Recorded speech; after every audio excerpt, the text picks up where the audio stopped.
partridge. Look. Wow, the partridge. They're partridge? Yeah, partridge. Oh, don't kill them, please. Partridge, oh, they fly. Oh.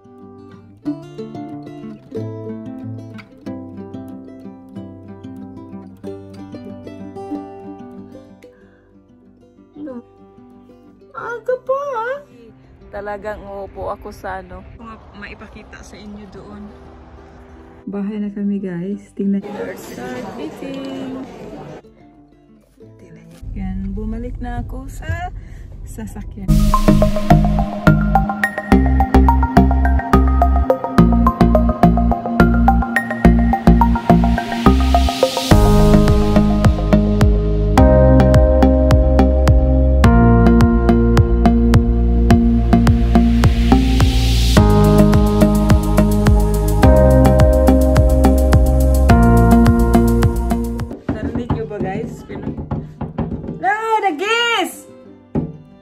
Pinupukpok yung pintuan namin, guys. Ayan. Kasi, tingnan mo, nagmamadali yan. Gutom na siguro. Come on, daddy. Pukpukin mo pa. Ayan. Kasi nakita na nila ako, guys, na dumating. Pinupukpok nila. Yung isa, ano na, nagsisigaw na doon sa taas kasi nanood ng TV. Nag-iingay si daddy. Ayan.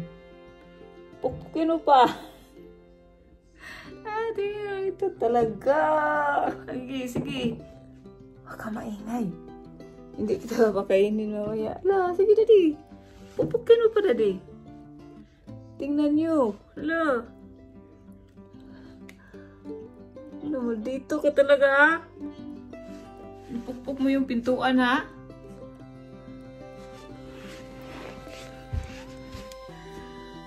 Grabe to. Pinupukpuk yung pintuan, guys. Sino na yung maingay? Kailangan yan si Bibi. Ayun si Bibi. Pukpukin mo, Bibi. Come on. Dali. Pukpukin mo. Hello. Dinner? Dinner time? Tea time? Aga pa. Hello, Daddy. Pukpukin mo pa, Daddy. Bahay na kami, guys. Tingnan nyo, may nag-antay sa akin. Si daddy at saka si baby. Nag-antay sila. Tingnan nyo silang dalawa. Ang cute tingnan. So cute. Kawawa naman yung dalawa. Nahintay ako. Look at the two of them. The father and the baby. Yeah. They're so cute. Hello, baby. Ayan yung kapitbahay namin, guys. Oh, nag-fishing. Pero inaantok siya. Ayan, nag-fishing siya. Kaya inaantok yata. Andiyan yung dalawa kong baby, yung mommy, yung daddy at saka yung baby. Nag-antay yan ng dinner. It's too early. Hello guys, nandito ako sa Pinals Garden Center. Nakakaamis itong mga chicken or manok. Nalala ko tuloy yung Pilipinas. They're beautiful. I take a video. They are so beautiful. Parang nandito ako sa Pilipinas. Pero parang real siya. Tingnan nyo, guys, yung mga manok pang sabong. Ugis. Ang ugis. Ang manok, mga ugis. Mga piso. Ayan, ang manok, mga ugis.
kami. Maraming tao.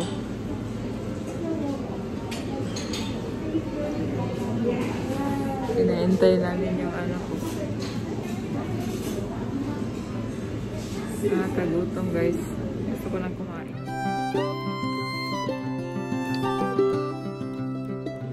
Nagantay na lang kami sa pagkain namin guys.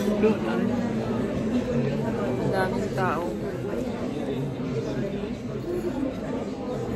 Sobrang daming tao dito. Galing ako sa school ko. Tapos number 18 people.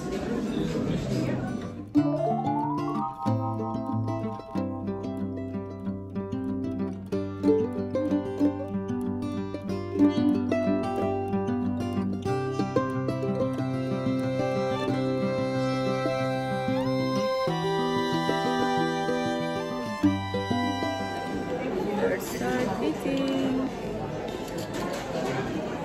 Happy tummy.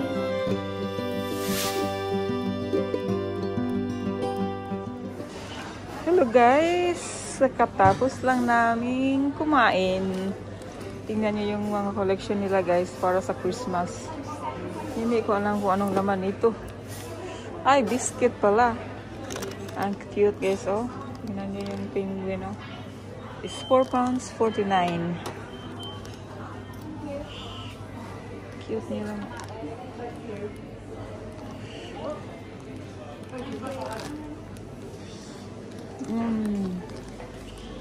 Gusto ko to yung doggy. Look at oh, parang si Freddy. Ang cute ni Freddy. Pauwi na naman kami guys. Tapos na po kaming kumain ang lunch sa Barbusog.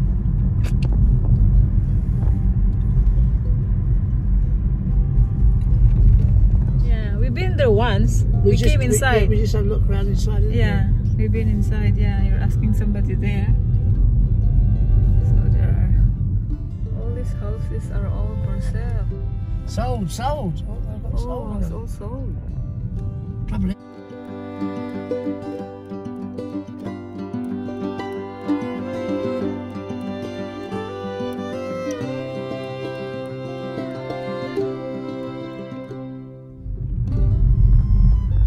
Magandang araw ngayon guys.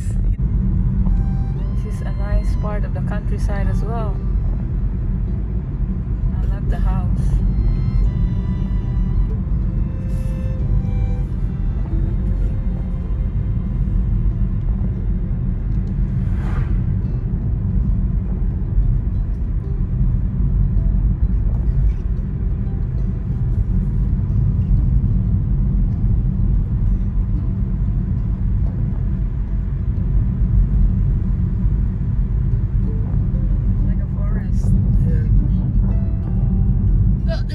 Partridge. Look. Wow, the partridge. They're partridge? Yeah, partridge. Oh, don't kill them, please. Partridge, oh, they fly. Oh, beautiful.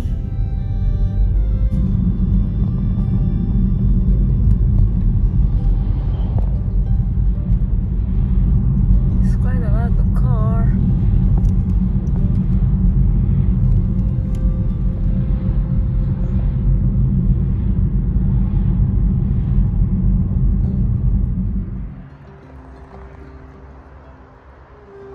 Hello guys, nandito ako sa Newton-on-Trent. Nandiyan yung driver ko doon sa labas. Inantay ako.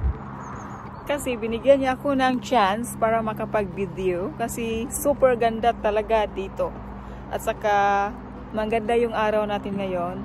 So it's a very good timing to get a nice video down here. So tingnan nyo kung gaano kaganda. Kita ko sa inyo yung view. At saka yung araw. Saka may nakita akong plane. Kung sana makatiming tayo, yung red arrows, gagawa sila ng aerobatics. Super ganda talaga pag, kasi kaninang umaga nag-aerobatics sila, kaso lang hindi ako nakapag-video kasi nasa school ako. Tapos ko lang kasi sa school. Pumunta pa kami ng Pinas Garden Center, doon kami na nanghalian. So pakita ko sa inyo ito mamaya. So, tingnan nyo yung view, guys. Stress-free in here. Makawala talaga sa problema. Masarap kung mayroon kang aso dito. Ilalakad mo yung aso. Super ganda, guys. Nakita nyo ba? Yung view natin. Masarap dito mag-jogging. Lalo na pag dito ka nakatira malapit dito. Sarap dito kang mag-running early morning. Kaso lang pag winter time, nakakatamad bumangon ng maaga. Pagpasensyahan nyo na kasi wala akong dalang tripod. Hawak-hawak ko lang yung phone ko. Pero at least pinapakita ko sa inyo yung view. Medyo malayo na po ako. Nandoon yung mister ko sa labas. Ayaw niyang sumama sa akin. So, yun lang. May pakita ko to sa inyo mamaya.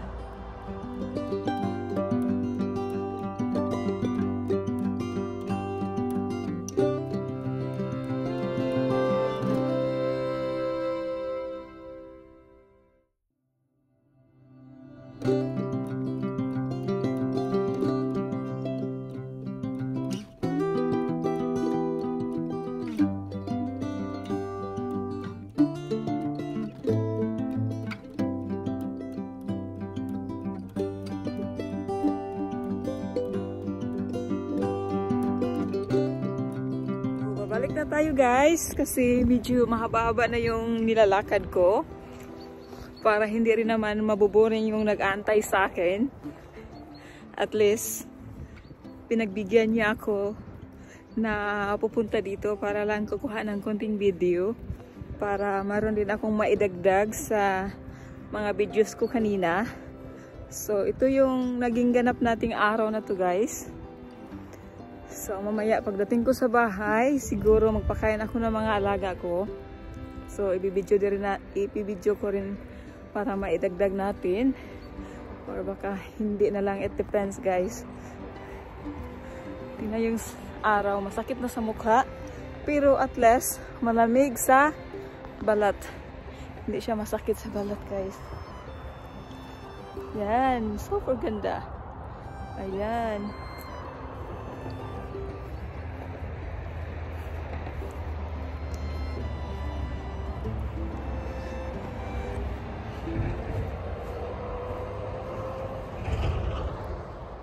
Bubuksan na natin yung gate guys. Lalabas na ako. Babalik na ako. Yan. Kasi may nag-antay sa akin. Ayan. Be careful tayo para hindi madumihan yung shoes natin. Ayan. Super ganda. Yung grade guys. Yan. Nakita nyo ba yung sakakyan? Yan yung main road doon. At saka bababa ako doon saglit. Magbibidyo lang ako saglit. Yung water dyan guys, mayroong tubig sana dyan. Kaso lang, hindi tayo pwedeng papasok dyan kasi private property siya. So hindi ko maipakita sa inyo doon. Sayang. Tapos pakita ko lang sa inyo yung bridge. Doon kami dadaan pa uwi. At saka magbayad kami ng toll fee na 40 pins. Is about 40 pesos, 35 pesos sa pera natin sa Philippines. So yan. Tingnan niyo yung ano guys. Hindi ko alam kung anong pangalan ng kahoy na yan kasi may pula siyang parang bunga na kulay pula. Ayan, nandyan yung mister ko nag-antay. So wait. May 40 pinch. Ito yun guys. Nandito na kami sa bridge. At saka hinto kami mamaya para magbayad sa aming toll fee. Ayan. Diyan tayo galing kanina. Diyan yan. Ayan. May toll fee tayo. Magbayad kami.